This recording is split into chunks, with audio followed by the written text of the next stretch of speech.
mi hijo descubrió algo en el teléfono de su padre. Y todo se desmoronó. ¡Atención!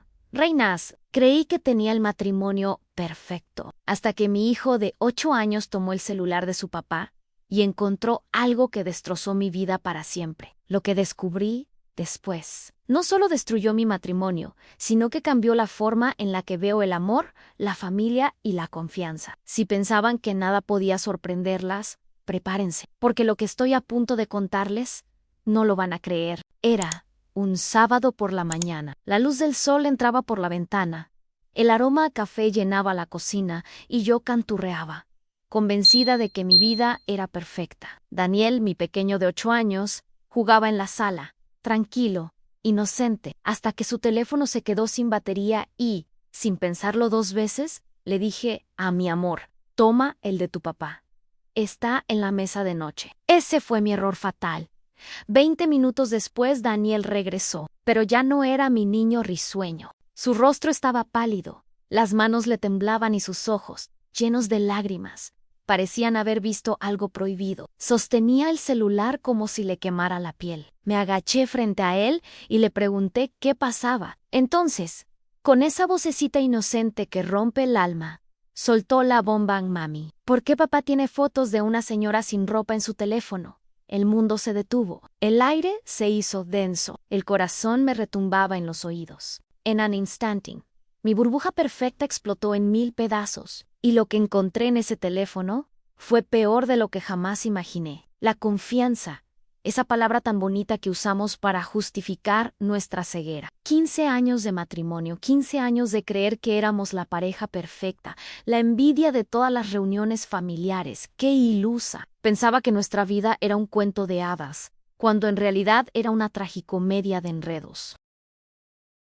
Daniel, mi pequeño terremoto, se acercó con esa carita de «¿quiero algo?», pero no sé cómo pedirlo. Su celular, pobrecito, había decidido tomarse un descanso. Y ahí, en un acto de generosidad que ahora me arrepiento, le ofrecí el teléfono de su padre. «Está en la mesa de noche, mi amor», le dije, con la voz melosa de quien no sospecha que está firmando su propia sentencia. Y seguí canturreando, ajena a que en cuestión de minutos, mi mundo, ese que creía tan sólido, se iba a pulverizar como galleta vieja 20 minutos. Solo 20 minutos bastaron para que mi burbuja de felicidad explotara en 1000 pedazos. Daniel regresó a la cocina, pero ya no era mi niño risueño. Su cara, pálida como fantasma de telenovela, sus manitas temblorosas y esos ojos. ¡Ay, esos ojos! Llenos de lágrimas, como si hubiera visto al mismísimo diablo. Sostenía el teléfono de su padre como si fuera una serpiente venenosa, algo que le quemaba las manos. Mi primer pensamiento, claro, fue que se había caído o que algún juego lo había traumado. Me agaché, con esa calma que solo las madres tenemos antes de la tormenta, y le pregunté qué pasaba. Y ahí, mis queridas, vino la estocada final. Con esa voz inocente que te parte el alma, Daniel soltó la bomba mami. ¿Por qué papá tiene fotos de una señora sin ropa en su teléfono? El mundo se detuvo. Mi sangre se congeló. Sentí que el alma se me salía por los pies. Le arrebaté el celular como si fuera un tesoro robado. Y ahí estaba, la conversación de WhatsApp abierta. El contacto a Nana. Trabajo. Trabajo. Qué ironía. No eran mensajes de trabajo. Eran poemas de amor, planes de escapadas románticas. Fotos que harían sonrojar a una monja. Mi esposo, el hombre de mi vida, el padre de mi hijo, el que juró amarme hasta que la muerte nos separe, llevaba 2 años viviendo una doble vida. Y yo, la ingenua, la ciega, la que creía en el amor eterno, no me había dado cuenta. Qué vergüenza. Pero no por él, por mí, por haber sido tan tonta. En ese momento, la prioridad era Daniel. Con el corazón hecho pedazos, traté de mantener la compostura. Papá seguramente está ayudando a esa señora con algo del trabajo, mi amor. No te preocupes, todo está bien, le dije, mientras por dentro gritaba a los 4 vientos. Lo subí a su cuarto, le puse su película favorita y le prometí que hablaríamos más tarde. Apenas cerré la puerta, bajé corriendo como alma que lleva el diablo y me lancé sobre el teléfono. Necesitaba saberlo todo, y lo que encontré, mis queridas, fue un festín de traición. Cientos de mensajes, fotos, videollamadas. Esta mujer, la talana. Conocía hasta el color de mis calzones. Sabía cuando yo no estaba en casa, cuando Daniel iba a la escuela, cuando era nuestro aniversario. Se habían visto en nuestro coche, en hoteles de la ciudad, hasta en nuestro edificio. Y la cereza del pastel, en un mensaje de esa misma mañana, donde él le decía que la amaba y que pronto se iba a librar de su problema en casa. ¿Mi problema? Yo era su esposa, la madre de su hijo, la que le aguantó sus ronquidos y sus calcetines tirados por 15 años. Pero lo peor, mis adoradas, estaba por venir. Entre tanto mensaje empalagoso y fotos de dudosa calidad, encontré la joya de la corona, un audio. Sí, un audio de mi esposo, el hombre que juró amarme hasta la eternidad, hablando con la susodicha sobre nuestro hijo. Y no era para decir lo orgulloso que estaba de él, era para decir, y cito textualmente, con esa voz de macho alfa que tanto me gustaba en el niño, está empezando a sospechar algo. Ayer me preguntó por qué salgo tanto los fines de semana. Tenemos que ser más cuidadosos hasta que pueda librarme de esta situación. ¿Librarse de esta situación? ¿Así le llamaba a su familia? ¿A su hijo? Por favor, si no fuera porque estaba en shock, me hubiera reído a carcajadas de la desfachatez. En ese momento, mi cerebro, que hasta entonces había estado en modo negación total, hizo clic. Empecé a recordar todas las señales, esas que una ignora, porque prefiere vivir en su burbuja de ignorancia feliz. Las llegadas tarde, los viajes de trabajo cada vez más frecuentes, el celular boca abajo, su nueva obsesión por el gimnasio y esa ropa interior nueva que apareció en el cajón y que yo, la tonta, pensé que se había comprado para mí. Qué ingenua. Todo encajaba como un rompecabezas macabro. Y me odié. Odié por haber sido tan ciega, tan confiada, tan esposa. Pero no todo estaba perdido. Mi instinto de supervivencia, ese que las mujeres desarrollamos después de los 30, se activó. Empecé a tomar capturas de pantalla de todo, a guardar los audios en mi propio teléfono, a documentar cada prueba de su infidelidad. Había transferencias de dinero a esta mujer, reservas de hoteles pagadas con nuestra tarjeta conjunta, regalos comprados con nuestros ahorros familiares, nuestros ahorros. Con razón, el dinero no rendía. En otra conversación, ella, la descarada, le preguntaba cuándo se iba a divorciar y él, el cobarde, respondía que estaba esperando el momento perfecto, que necesitaba asegurar sus finanzas primero. Claro, no vaya a ser que la amante se quede sin su pensión. Habían planeado todo meticulosamente, como si estuvieran organizando un golpe de estado. Habían buscado departamentos juntos, habían calculado cuánto tendría que pagar de pensión alimenticia, habían consultado abogados especializados en divorcios. Mi matrimonio había terminado hace meses y yo era la única que no lo sabía.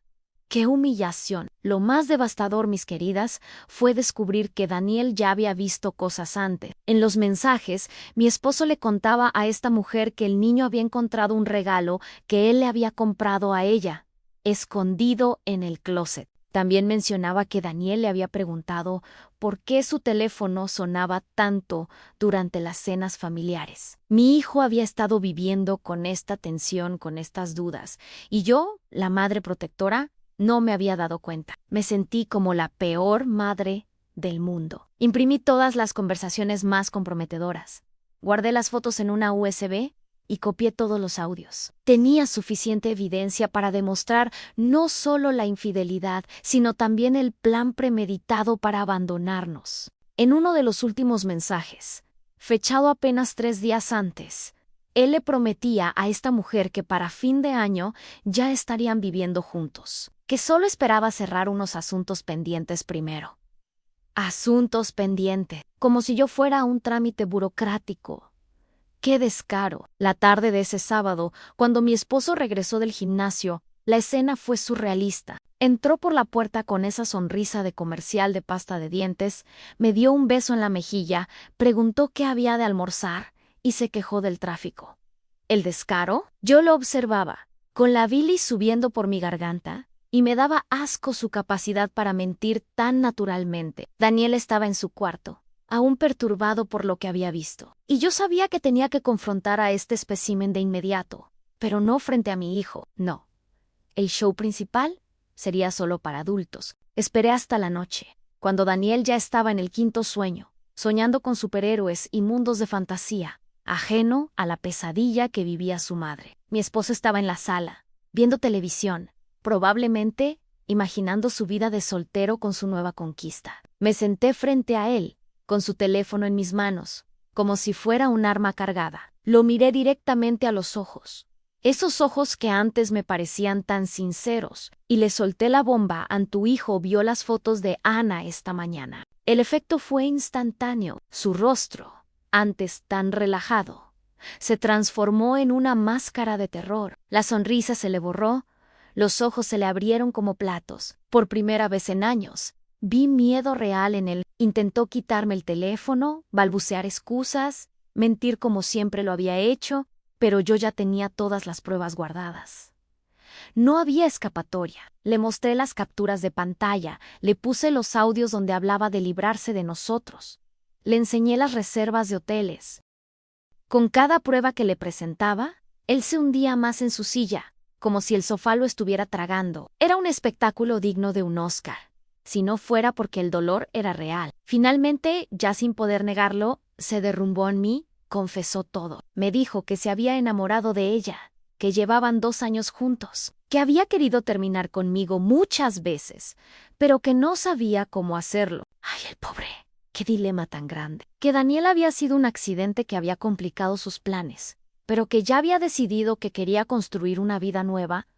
Un accidente. ¡Mi hijo! ¡Un accidente! En ese momento, si hubiera tenido un sartén a mano, juro que lo hubiera usado. Lo que más me dolió fue cuando me dijo que nunca había dejado de quererme, pero que ya no estaba enamorado de mí, que yo era buena madre y buena esposa, pero que él necesitaba sentirse vivo de nuevo, como si nuestros 15 años juntos, como si nuestro hijo, como si toda nuestra vida construida junta, no significara nada para él. Me pidió perdón, lloró, me juró que iba a terminar con ella, pero yo ya no podía creerle nada. La confianza estaba rota para siempre. Era como intentar pegar un jarrón de cristal con saliva imposible en 4 meses.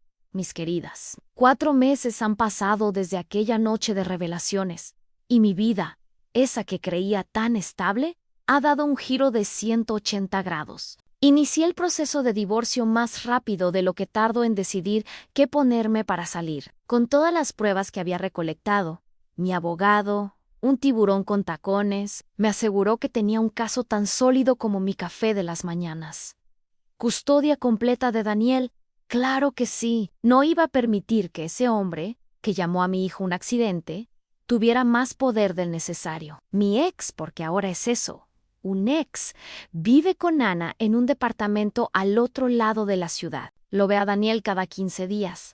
Y cada vez que regresa de esas visitas, mi hijo llega confundido y triste. Es como si le inyectaran una dosis de melancolía. Lo más difícil ha sido explicarle a Daniel qué pasó entre nosotros sin dañar la imagen que tiene de su padre. Le he dicho que nos divorciamos porque papá se enamoró de otra persona, una versión edulcorada de la cruda realidad. No necesita saber los detalles sórdidos de cómo nos abandonó. Suficiente tiene con vivir esta nueva realidad. He estado yendo a terapia con él. Porque, seamos honestas, una no nace con un manual para explicarle a un niño que su padre es un patán. Su terapeuta, una mujer sabia y con una paciencia infinita, dice que los niños son más resilientes de lo que creemos. Yo le creo, pero también sé que Daniel va a necesitar tiempo para sanar, y yo también estoy en terapia individual, tratando de reconstruir mi autoestima, esa que quedó hecha añicos, y mi capacidad para confiar en el género masculino.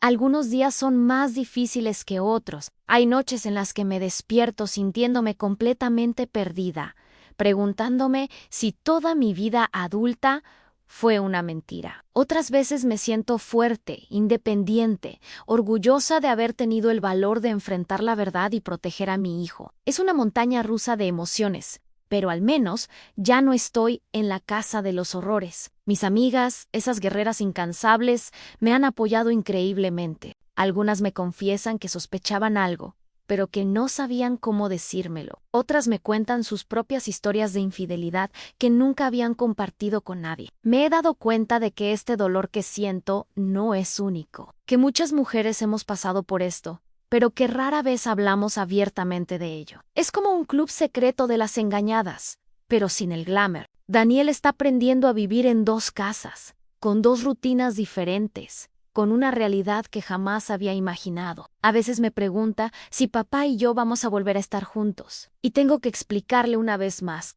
que no, que ahora somos una familia diferente, pero que sigue siendo amado por los dos. Es un discurso que ya me sé de memoria, casi como el Padre Nuestro. He empezado a redescubrir quién soy yo sin él. Después de 15 años definiéndome como la esposa de y la madre de, ahora tengo que aprender a ser solo yo. Es aterrador, sí, pero también es liberador. Es como si me hubiera quitado un corsé apretado que no sabía que llevaba puesto. Estoy tomando clases de yoga. He retomado mi carrera profesional que había pausado cuando nació Daniel, y estoy conociendo versiones de mí misma que había olvidado que existían. Es como una segunda adolescencia, pero con menos acné y más tarjetas de crédito. Estoy aprendiendo a bailar sola, a reír a carcajadas sin sentirme culpable, a disfrutar de mi propia compañía, ¿no? ¿Y saben qué? No está tan mal, And. De hecho, es bastante bueno. Mi pregunta para ti, que me estás escuchando, es esta. ¿Has notado cambios extraños en tu pareja? ¿Te sientes como si algo no estuviera bien, pero no puedes identificar qué? No ignores tu instinto, querida. Esa vocecita en tu cabeza, esa que te dice que algo anda mal, no es tu paranoia, es tu sabiduría. Yo ignoré todas las señales durante 2 años porque no quería ver la verdad. Prefería vivir en mi burbuja de ignorancia, donde todo era perfecto y mi esposo era un príncipe azul. Pero la verdad siempre encuentra la manera de salir a la luz, y es mejor enfrentarla a tiempo que vivir en una mentira que te consume por dentro. No seas como yo, que necesité que mi hijo me abriera los ojos. Abre los tuyos, antes de que sea demasiado tarde. Cuéntame en los comentarios, ¿alguna vez has sospechado de tu pareja? ¿Cómo manejaste esa situación? Tu historia podría ayudar a otra mujer que está pasando por lo mismo, porque al final del día estamos juntas en esto. Somos una hermandad de mujeres fuertes, resilientes y a veces un poco ingenuas, pero de los errores se aprende, ¿verdad? Y si no, al menos nos reímos un rato de nuestras desgracias. Nos vemos en el próximo video, reinas. Y recuerden, la vida es demasiado corta para aguantar patanes.